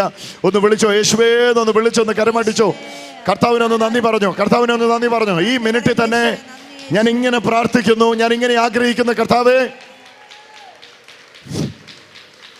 അശാന്തി കയറി മൂടിക്കിടക്കുന്ന സകല മുഖങ്ങളിലേക്ക് കർത്താവിൻ്റെ തേജസ്, അക്ഷരാർത്ഥത്തിലുള്ള ദൈവത്തിൻ്റെ തേജസ്, ആ തേജസ്സിൻ്റെ മുദ്ര സകലത്തെയും വായിച്ചു. ആ വാക്യോടെ വായിച്ചിട്ട് നമുക്ക് വരാം അതിൻ്റെ അകത്തോട്ട്. എബ്രായർക്ക് എഴുതിയ ലേഖനം 1-ാം അധ്യായത്തിന്റെ 3-ാമത്തെ വാക്യം. യേശു പിതാവിന്റെ തേജസ്സിന്റെ പ്രഭയും, യേശു പിതാവിന്റെ തേജസ്സിന്റെ പ്രഭയും തത്വത്തിന്റെ മുദ്രയും സകലത്തെയും. അപ്പൊ ആദ്യത്തെ വിവരണം എന്തിനാണ് പറഞ്ഞത്? തേജസ്സിന്റെ പ്രഭയും തത്വത്തിന്റെ മുദ്രയും എന്ന വിവരണം എന്തിനാ തന്നത്? അടുത്ത വിവരണം തരാൻ വേണ്ടിയാ. എന്നതാ അടുത്ത വിവരണം? നോക്കി, സകലത്തെയും തന്റെ ശക്തിയുള്ള വചനത്താൽ. ഈ വാക്യത്തിനായിട്ടൊന്ന് കരമടിച്ചൊന്ന് കർത്താവിന് മഹത്വം കൊടുത്തു. സകലത്തെയും തന്റെ ശക്തിയുള്ള വചനത്താൽ വഹിക്കുന്നവൻ ആരാ? സകലത്തെയും തന്റെ ശക്തിയുള്ള വചനത്താൽ വഹിക്കുന്ന ആരാ? പിതാവാണ്. അത് പിതാവിനെ കുറിച്ച് വിവരിച്ചിരിക്കുന്ന സകലത്തെയും തന്റെ ശക്തിയുള്ള വചനത്താൽ വഹിക്കുന്നവൻ. ഇവിടെ യേശുവിനെ അതേ തട്ടിലേക്ക് ഉയർത്തി. തത്വത്തിന്റെ മുദ്രയും തേജസ്സിന്റെ പ്രഭയുമായി യേശുവിനെ പരിചയപ്പെടുത്തിയിട്ട് പറയുകയാണ്. എന്തിനാ യേശുവിനെ അങ്ങനെ പരിചയപ്പെടുത്തിയത്? അടുത്തത് പറയാൻ വേണ്ടിയാ. അടുത്തത് എന്നാ പറഞ്ഞേ? സകലത്തെയും. ഒന്ന് പറഞ്ഞോ, സകലത്തെയും തന്റെ ശക്തിയുള്ള വചനത്താൽ. ആദ്യത്തെ പദം ഒന്ന് ചേർന്ന് പറഞ്ഞേ, സകലത്തെയും. ഇല്ലല്ല, എല്ലാരും പറഞ്ഞില്ല. സകലത്തെയും. കരമുയർത്തി ഒന്ന് പറഞ്ഞോ, സകലത്തെയും. സകലത്തെയും തന്റെ ശക്തിയുള്ള വചനത്താൽ. ഒന്നുറക്കെ പറഞ്ഞു, സകലത്തെയും തന്റെ ശക്തിയുള്ള വചനത്താൽ വഹിക്കുന്നവനുമാകൊണ്ട് പാപങ്ങൾക്ക് പരിഹാരം. യേശുവിന്റെ പ്രത്യേകതകളാ പറയുന്നേ. യേശുവിൻ്റെ പ്രത്യേകതയെ പറയുന്നത്. ഒന്ന്, യേശുവിലൂടെ വന്ന അരുളപ്പാട് പൂർണ്ണമാണ്. രണ്ട്, യേശുവിലൂടെ വന്ന അരുളപ്പാടിന് യേശു യോഗ്യനാണ്. എന്തുകൊണ്ട്? തത്വത്തിന്റെ പ്രഭയും തേജസ്സിന്റെ മുദ്രയും അവനാണ്. മൂന്ന്, സകലത്തെയും ലോകത്തെ ഉണ്ടാക്കിയത് അവനെയും കൊണ്ടാണ്. ഉളവായതൊന്നും അവനെ കൂടാതെ ഉളവായതല്ല. നാലാമതാ പറയുന്നത്, അവൻ സകലത്തെയും തന്റെ ശക്തിയുള്ള വചനത്താൽ ഇന്ന് ആ സകലത്തെയും എന്നുള്ള പദം ആര് പിടിക്കുമെന്ന് എനിക്കറിയത്തില്ല. സകലത്തെയും ഒന്ന് പറഞ്ഞേ, സകലത്തെയും. നിങ്ങൾ അഭിമുഖീകരിക്കുന്ന സകലത്തെയും എന്ന് പറഞ്ഞൊന്ന് സ്വീകരിച്ച ആ പദത്തെ. ഞാൻ അഭിമുഖീകരിക്കുന്ന സകലത്തെയും ശക്തിയുള്ള അവിടുത്തെ വചനത്താൽ അവിടുന്ന് വഹിച്ചുകൊണ്ടിരിക്കുക എന്നൊന്ന് പറഞ്ഞൊന്ന് സ്വീകരിച്ച ആ പദത്തെ. ശക്തിയുള്ള അവിടുത്തെ വചനത്താൽ സകലത്തെ. ഒന്ന് വായിച്ചു വിട്ടോ ആ വാക്ക്, എന്നിട്ട് ഞാൻ പറയാം ബാക്കി. വായിച്ചോ. സകലത്തെയും തന്റെ ശക്തിയുള്ള വചനത്താൽ വഹിക്കുന്നവനും ആകൊണ്ട് ആണ്. അതുകൊണ്ട് ആകൊണ്ട് സകലത്തെയും തൻ്റെ ശക്തിയുള്ള വചനത്താൽ വഹിക്കുന്നവനാണ്. ഒന്ന് പറഞ്ഞേ, എൻ്റെ സകല വിഷയത്തെയും. ഒന്ന് ചേർന്ന് പറഞ്ഞു, എൻ്റെ സകല വിഷയത്തെയും തൻ്റെ ശക്തിയുള്ള വചനത്താൽ അവിടുന്ന് വഹിച്ചുകൊണ്ടിരിക്കുന്നു. ഹല്ലേലൂയ. ധൈര്യമായിട്ട് പറഞ്ഞു, ഇതിനിടയിൽ ഒന്നും സംഭവിക്കുകയില്ല. കാരണം ആ വചനത്തിൻ്റെ ശക്തിയെ എതിർത്ത് തോൽപ്പിച്ച് എന്നെ കീഴടക്കാൻ കഴിയുന്നതൊന്നും ലോകത്തിലില്ല. ശക്തിയുള്ള ദൈവത്തിൻ്റെ വചനം എന്നെ വഹിച്ചുകൊണ്ടിരിക്കുകയാണ് എന്ന് ഉറപ്പുണ്ടെങ്കിൽ ഒരു കരമടിച്ചൊന്ന് കർത്താവിനൊന്ന് മഹത്വം കൊടുത്ത് അതിനെ ഒരു ആഘോഷമാക്കി തീർത്തു. സകലത്തെയും ഇന്ന് ഇത്രയും സംസാരിക്കുമ്പോൾ ഇവിടെ നിന്നുകൊണ്ട് ചിലരോട് വ്യക്തിപരമായിട്ട് ഇതൊരു പ്രവചന ദൂത് കണക്കെ വിളിച്ച് പറയാൻ കർത്താവ് പറയുന്നു, നിങ്ങൾ വലുത് എന്ന് കാണുന്ന ആ വലിയ കടഭാരത്തെ കർത്താവിൻ്റെ വചനത്തിൻ്റെ ശക്തിയാൽ വഹിച്ചുകൊണ്ടിരിക്കുക കർത്താവ്. നിങ്ങൾ ഒരിക്കലും എൻ്റെ ബ്രദറെ എനിക്കിത് എടുത്തു മാറ്റാൻ പറ്റുകയില്ലെന്ന് പറഞ്ഞത് അവിടുന്ന് മാറിക്കൊണ്ടിരിക്കുന്നു. അതിനെ മാറ്റുന്ന നിങ്ങളുടെ കരമല്ല, ദൈവവചനത്തിൻ്റെ ശക്തി. ഓ, യേശുവിൻ്റെ നാമത്തിൽ കുടുംബങ്ങൾ സംഭവിക്കട്ടെ. പർവ്വത സമാനമായി ഉയർന്നു നിൽക്കുന്ന വിഷയങ്ങൾ ഈ മിനിറ്റിൽ തന്നെ ഞങ്ങൾ പ്രാർത്ഥിക്കുന്നു. സകലത്തെയും ശക്തിയുള്ള വചനത്താൽ വഹിക്കുന്ന കർത്താവിന്റെ കരം. തൊടുപുഴയിൽ ഇന്ന് ഞാനത് സംസാരിച്ചുകൊണ്ടിരിക്കുമ്പോൾ ഇവിടെ ടെലിവിഷനിലൂടെ കേൾക്കുന്നവരെ മാത്രമല്ല, ഇവിടെ ഇരിക്കുന്ന പലരെയും വിരൽ ചൂണ്ടി കർത്താവ് പറയുന്നു, നിങ്ങൾക്ക് വഹിക്കാൻ കഴിയാത്തതിനെ വഹിക്കാൻ കഴിവുള്ള വചനമാണ് നിങ്ങളുടെ ഉള്ളിലിരിക്കുന്ന യേശു എന്ന വചനം. ഓ ഹല്ലേലൂയ, അത് ശക്തിയുള്ളതാണ് വഹിക്കാൻ. എൻ്റെ ബ്രദറെ, എന്നെ കൊണ്ട് മുമ്പോട്ട് പോകാൻ കഴിയുകയില്ലെന്ന് പറയുന്നത് നോക്കി നിന്നോ. വേറൊരാൾ വഹിക്കുന്നത് നിങ്ങൾക്ക് അനുഭവിക്കാൻ കഴിയും. വേറൊരാൾ വഹിച്ചുകൊണ്ട് പോകുന്നത് നിങ്ങൾക്ക് തുടങ്ങിക്കോ ആഘോഷമാക്കി തീർത്തോ. വേറൊരാൾ വഹിച്ചുകൊണ്ട് പോകുന്നത് നിങ്ങൾക്ക് അനുഭവിക്കാൻ കഴിയും. അത് വേറെ ആരുമല്ല, ശക്തിയുള്ള വചനത്താൽ വഹിക്കുന്നവൻ. സകലത്തെയും പറഞ്ഞോ, സകലത്തെയും. ആരാ കരമുയർത്തി ഈ വാക്യം പറയുന്നത്? എൻ്റെ സകല വിഷയത്തെയും, ഞാൻ ഇന്ന് കടന്നു പോകുന്ന എല്ലാ സാഹചര്യങ്ങളെയും എനിക്ക് ഭയമില്ല. കാരണം എനിക്കറിയാം തന്റെ ശക്തിയുള്ള വചനത്താൽ സകലത്തെയും വഹിക്കുന്നവനാ എന്റെ കരം പിടിച്ചിരിക്കുന്നത്. കരങ്ങളെ അടിച്ചുകൊണ്ട് യേശുവിന് മഹത്വം കൊടുക്കുക. ഓ, ഒരു ഭീതിയില്ല ബ്രദറെ, ഒരു ഭീതിയില്ല ബ്രദറെ, ഒരു ഭയവും വേണ്ട ബ്രദറെ, ഒരു പേടിയും വേണ്ട ബ്രദറെ. ശക്തിയുള്ള വചനത്താൽ ആ മകൾക്ക് വേണ്ടി കർത്താവ് സംസാരിച്ചുകൊണ്ടിരിക്കുന്നു. അവളോട് ദൈവം ഇടപെട്ടുകൊണ്ടിരിക്കുന്നു. പലരെയും യേശു തൊടുന്നു. ഇല്ല, തന്റെ ശക്തിയുള്ള വചനത്തെ അയച്ച് അതിനെ വഹിക്കുന്ന ദൈവശക്തി. ഓ ഹല്ലേലൂയ, ഹല്ലേലൂയ. എന്നതാ മേളി പറഞ്ഞത്, എന്നതാ താഴെ പറഞ്ഞത്? ഒന്നുകൂടെ ലിങ്ക് ചെയ്ത് ഞാൻ അവസാനിപ്പിക്കാം. എന്നാ മേളി പറഞ്ഞേ? യേശുവിൻ്റെ വലിപ്പം പറഞ്ഞു. ശ്രദ്ധിച്ചു കേൾക്ക്. യേശുവിൻ്റെ വലിപ്പം പറഞ്ഞു, കർത്താവിൻ്റെ വലിപ്പം പറഞ്ഞു. തേജസ്സിൻ്റെ പ്രഭയും തത്വത്തിൻ്റെ മുദ്രയുമാണ് യേശു. പിതാവിൻ്റെ തേജസ്സിൻ്റെ പ്രഭയും പിതാവിൻ്റെ തത്വത്തിൻ്റെ മുദ്രയും സത്തയുടെ മുദ്രയുമാണ് യേശു എന്ന് പറഞ്ഞു. ഞാൻ ചോദിച്ചു, എന്തിനാ യേശുവിനെ എങ്ങനെ പരിചയപ്പെടുത്തുന്നേ? അടുത്ത വാക്യം പറയാനാ.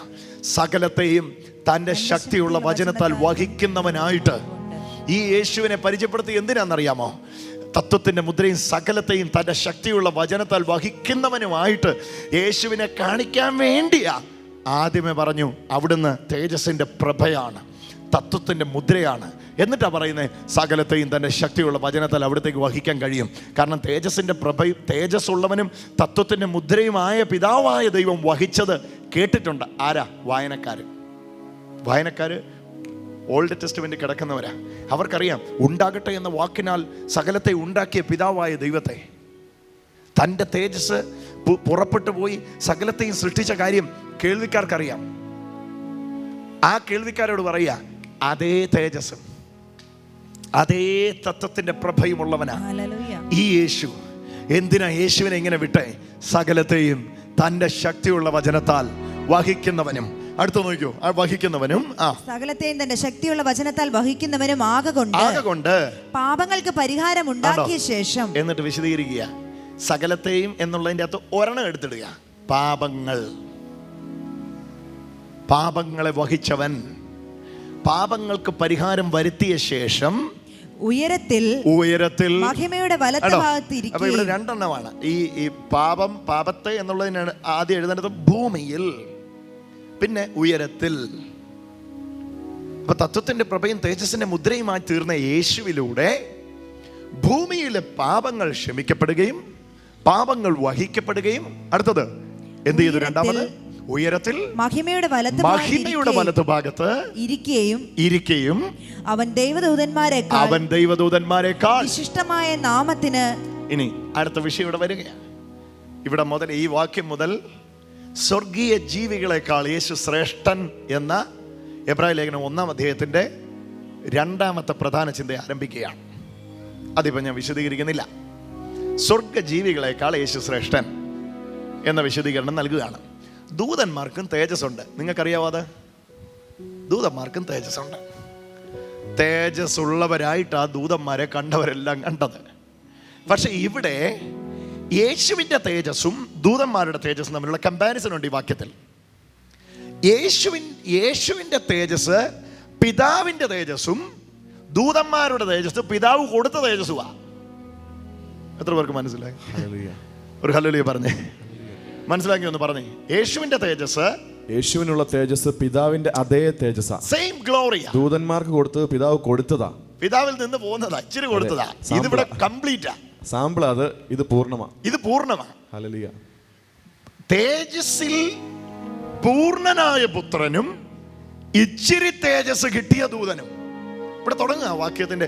ദൂതന്മാരെ സ്വർഗജീവികൾ, കെരൂബുകൾ, സറാഫികൾ, ദൂതന്മാർ, ഇതെല്ലാം വിശദീകരിക്കുകയാണ്. സമയം പോലെ കേട്ടാ മതി. ഒരു ഹല്ലേലൂയ പറഞ്ഞേ. ഇന്നിപ്പോ പറയാനായിട്ട് സമയം എടുക്കുന്നില്ല. പക്ഷെ ഇവിടെ ഇത്രയും പറഞ്ഞ് ഞാൻ അവസാനിപ്പിക്കാം. ഇത്രയും ഒരു കാര്യം നിങ്ങളുടെ ഉള്ളത്തിൽ എഴുതിക്കോ.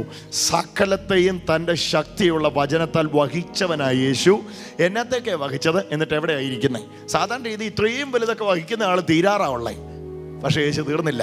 പാപങ്ങൾക്ക് പരിഹാരം വരുത്തിയ ശേഷം ഉയരത്തിൽ മഹിമയുടെ വലത്തുഭാഗത്ത് ഇരിക്കുകയും ചെയ്തു. ഞാൻ അത്രയും അവിടെ അങ്ങ് മുറുക്കിയ ഞാൻ അതിനെ. ഉയരത്തിൽ മഹിമയുടെ വലത്തുഭാഗത്ത് ഇരിക്കുകയും ചെയ്തു. അപ്പം യേശുവിൻ്റെ യുണീക്നെസ്, യേശു ശ്രേഷ്ഠനാണ് എന്ന് പറഞ്ഞതിൻ്റെ അർത്ഥം ഇപ്പം മനസ്സിലായോ? തേജസ്സിന്റെ പ്രഭയും തത്വത്തിന്റെ മുദ്രയാണെന്ന് പറഞ്ഞതിന്റെ അർത്ഥം ഇപ്പം മനസ്സിലായോ? എന്തിനാ? ഇത് രണ്ടും പിതാവിനെ പഴയ നിയമത്തിൽ വിശേഷിപ്പിച്ച രണ്ട് പദങ്ങളാണ്. ആ രണ്ട് പദങ്ങളെ പുതിയ നിയമത്തിൽ ഇട്ടിട്ട് പറയുക, അത് തന്നെയാണ് യേശു.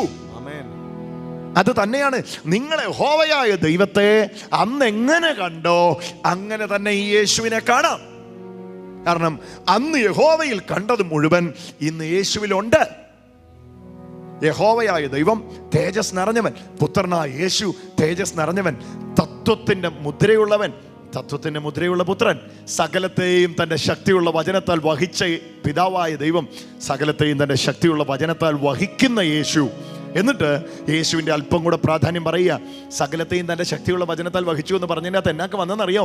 പാപങ്ങളുടെ പരിഹാരം. ചേർത്ത് കരം ഉയർത്തി പറഞ്ഞേ, പാപങ്ങളുടെ പരിഹാരം. പാപങ്ങൾക്ക് പരിഹാരം വരുത്തിയ ശേഷം അടുത്ത എന്താ ചെയ്തേ?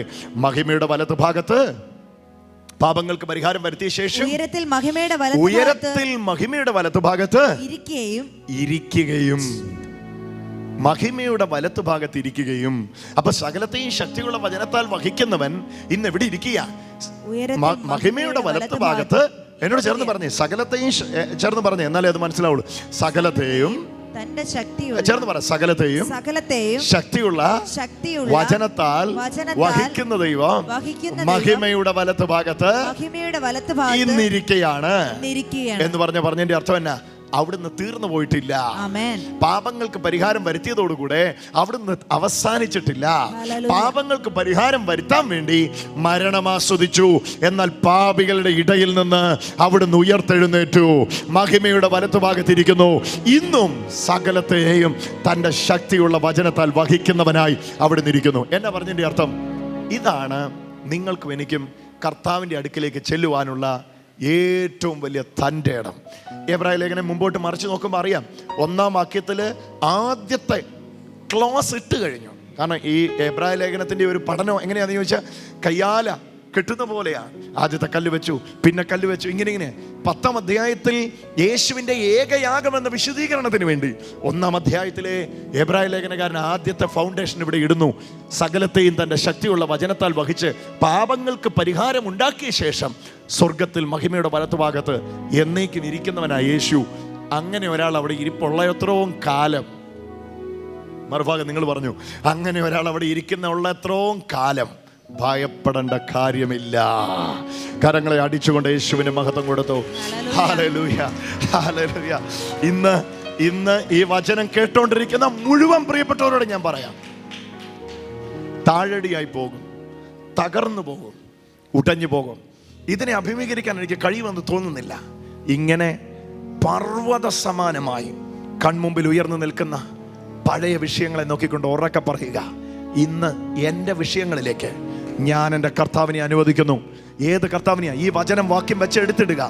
സകലത്തെയും തൻ്റെ ശക്തിയുള്ള വചനത്താൽ വഹിക്കുന്ന യേശുവിനെ. ചേർന്ന് പറഞ്ഞു, സകലത്തെയും തൻ്റെ ശക്തിയുള്ള വചനത്താൽ വഹിക്കുന്ന എൻ്റെ യേശുവിനെ എൻ്റെ വിഷയങ്ങൾക്കകത്തേക്ക് ഞാൻ ഇടുന്നു. എനിക്കറിയാം എൻ്റെ വിഷയം വിഷയമായിട്ടിരിക്കയില്ല. അതിനെ വഹിക്കുന്ന കരത്തെ ഞാൻ കാണുന്നു. അത് കാണുന്നവർ കരമടിച്ചുകൊണ്ടൊന്ന് മഹത്വം കൊടുത്തു തുടങ്ങിക്കോ. ഇപ്പോൾ തന്നെ ദൈവത്തെ സ്തുതിക്കാൻ തുടങ്ങിക്കോ. സകലത്തെയും ഓ പോരാ പോരാ പോരാ പോരാ പോരാ. കർത്താവേ, ഈ മിനിറ്റുകളിൽ ഹല്ലേലൂയ തകർന്നിരിക്കുന്നവരെന്നെ കേൾക്കുന്നുണ്ട്. ആത്മഹത്യ അല്ലാതെ വേറൊരു വഴിയില്ലെന്ന് പറയുന്നവരെന്നെ കേൾക്കുന്നുണ്ട്. അപമാനിതരായവരെന്നെ കേൾക്കുന്നുണ്ട്. സകലത്തെയും വഹിക്കുന്ന അവിടുത്തെ ശക്തിയുള്ള വചനത്തെ ഞാൻ ഈ സമയത്ത് അവരുടെ വീടുകളിലേക്ക് അയക്കുന്നു. അവരുടെ സാഹചര്യങ്ങളിലേക്ക് അയക്കുന്നു. രോഗികളായിരിക്കുന്നവരുടെ ശരീരങ്ങളിലേക്ക് അയക്കുന്നു. എനിക്കറിയാം ഈ വചനത്തിൽ എന്തൊക്കെ വലിയ കാര്യങ്ങൾ ഇന്ന് പകൽ ഇവിടെ സംഭവിക്കുന്നുണ്ട്. ആ സംഭവിക്കുന്ന വലിയ കാര്യത്തെ ഞാൻ ഇപ്പോൾ തന്നെ വിശ്വസിക്കുന്നു. ഓ, വിളിച്ചു പറയുക, വിളിച്ചു പറയുക, അതരം തുറക്കുക, യേശുവേ എന്ന് വിളിക്കുക. ഓ ഹല്ലേലൂയ. എന്തൊക്കെയോ വഹിക്കാൻ വേണ്ടി ഏറ്റെടുത്ത് കഴിഞ്ഞു കർത്താവ്. എന്തൊക്കെയോ വഹിക്കാൻ വേണ്ടി ഏറ്റെടുത്ത് കഴിഞ്ഞു. നിങ്ങൾക്ക് ഉയർത്താൻ കഴിയാത്തതിനെ ഉയർത്തുന്ന കരവുമായി പിറകിൽ ഒരു കർത്താവിന്റെ കരം വന്നു കഴിഞ്ഞു. നിങ്ങൾക്ക് വലിക്കാൻ പറ്റാത്തതിനെ വലിച്ചു കൊണ്ടുപോകുന്ന കരമായി, വഹിക്കാൻ പറ്റത്തില്ലെന്ന് നിങ്ങൾ പറഞ്ഞതിനെ വഹിക്കുന്ന കരം. വിളിച്ചോ വിളിച്ചോ, ആ നാമത്തെ വിളിച്ചോ. ഇപ്പോൾ തന്നെ അതിന്റെ അതിശയങ്ങൾ ഇതിനകത്ത് നടന്നു തുടങ്ങുന്നു. എനിക്ക് ആണ്ടേ സകലത്തെയും തൻ്റെ ശക്തിയുള്ള വചനത്താൽ വഹിക്കുന്ന കർത്താവിന്റെ മഹാശക്തി ഈ ശരീരത്തിലേക്ക് അടിക്കുക കേട്ടോ.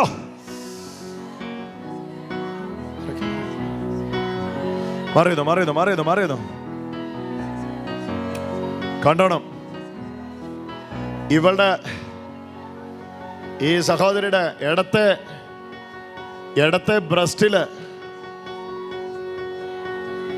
ബ്രസ്റ്റിൽ നിന്ന് മുഴ അപ്രത്യക്ഷമാവുക. ഞാൻ കണ്ടു. അതാ ഞാൻ ഇവിടെ ഫ്രണ്ടിലോട്ട് വിളിച്ചേ.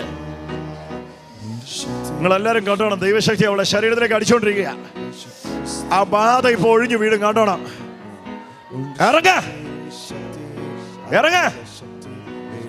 സകലത്തെയും ശക്തിയുള്ള വചനത്താൽ വഹിക്കുന്ന യേശുവിന്റെ ശക്തി ഇപ്പോൾ ഇവിടെ ബ്രസ്റ്റിൽ നിന്ന് ആ മുഴ എടുത്തു മാറ്റട്ടെ. പോണു. Get out. ഇറങ്ങി പോവുക. അഴിയുക അഴിയുക അഴിഞ്ഞു പോവുക. ഇറങ്ങി പോവുക. ഓ, ദൈവശക്തി അടിക്കുന്നു. കർത്താവിന്റെ മഹത്വം അടിക്കുന്നു. ജീവൻ കയറുന്നു, ജീവൻ കയറുന്നു. ടച്ച് അറിയട്ടെ. ഇതൊരു വലിയ സർജറി നടക്കുകയായി മകളുടെ മേൽ. ഇതൊരു വലിയ സർജറി നടക്കുകയായി മകൾ. സകലത്തെയും തന്റെ ശക്തിയുള്ള വചനത്താൽ വഹിക്കുന്നവൻ ആ മകളെ തൊടുക. ഇവരോട് നിന്നപ്പോ തന്നെ ഇവരെ ചൂണ്ടിക്കാണിച്ചു കർത്താവ്. സിനെ എഴുന്നേറ്റ്. ഓ, എന്നാ നിങ്ങളുടെ പേര്? സിനി. എവിടുന്നാ വരുന്നേ? ആദ്യമായിട്ടാണോ ഇന്ന് വരുന്നേ? ഇതിനു മുമ്പ് പാലായി മീറ്റിങ്ങിന് വന്നിട്ടുണ്ട്. സിനി, ഞാൻ പറഞ്ഞ ഈ വിഷയം സിനിക്കുണ്ടോ? എത്ര നാളായി ഇത് വന്നിട്ട്? എത്ര? 2-3 വർഷം. അങ്ങോട്ട് ചെന്നോ, കൂട്ടിക്കൊണ്ട് ചെന്നോ. നോക്കിക്കോ, അത് ഫുള്ള് നോക്കിക്കോ. അത് അവിടെ ഇല്ല. കരങ്ങളെ അടിച്ചുകൊണ്ട് യേശുവിനൊന്ന് മഹത്വം കൊടുക്കുക. നോക്കിയോ ആരാ അത് ചെയ്തേ? യേശു ജീവിക്കുന്നുണ്ടോ? ധൈര്യമായിട്ട് പൊക്കോ. കരങ്ങളെ അടിച്ചുകൊണ്ട് വയറിലേക്ക് കൈവച്ചോ. പവർ അടിക്കാൻ പോവാ.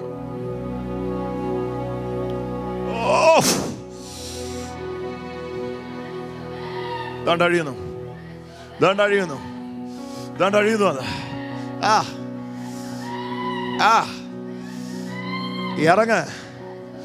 ഇറങ്ങ്.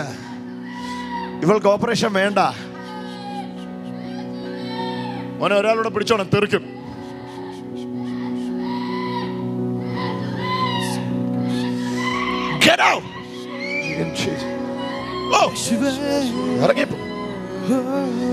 ഇറങ്ങിപ്പോ കുടുംബത്തിൽ. വീട് രക്ഷപ്പെടാൻ കള്ളപ്പിശാച്. ആരോട് ചോദിച്ചിട്ടാ നീന്റെ അത് കയറി?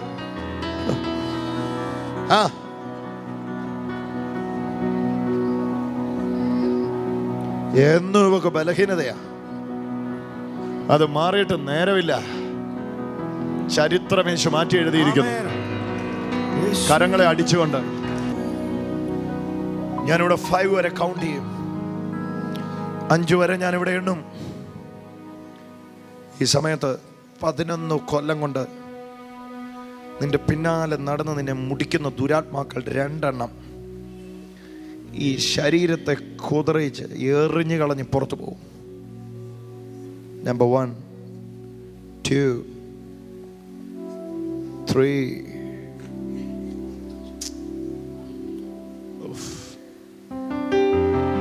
കർത്താവിന്റെ മഹത്വ ശരീരത്തിലേക്ക് കയറുക. 4,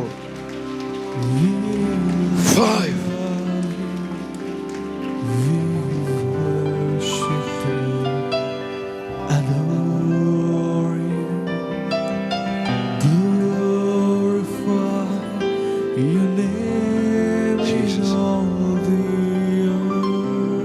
ഈ സമയത്ത് പ്രാർത്ഥിച്ച് തോറ്റ വിഷയങ്ങളുമായിട്ട് ചിലരെന്നെ കേൾക്കുന്നുണ്ട്. മടുത്തവരെന്നെ കേൾക്കുന്നവരുണ്ട്. എന്നാൽ ഈ സമയത്ത് അവരറിയട്ടെ, വഹിച്ചുകൊണ്ട് പോകുന്ന, ശക്തിയുള്ള വചനത്താൽ വഹിച്ചുകൊണ്ട് പോകുന്ന ആ ഉന്നത ദൈവപ്രവൃത്തി നിന്റെ മക്കൾ യേശുവിൻ്റെ നാമത്തിൽ അനുഭവിക്കട്ടെ. അതിന് തടസ്സമായുള്ള സകല പ്രതിബന്ധനങ്ങളും പൊട്ടി വീഴട്ടെ. ഉയർത്തെഴുന്നേറ്റ കർത്താവിൻ്റെ മഹത്വം ശക്തിയോടെ ബലത്തോടെ വ്യാപരിച്ചിറങ്ങുമാറാകട്ടെ. അതിനായിട്ട് നന്ദി, യേശുവിൻ നാമത്തിൽ തന്നെ. ആമേൻ.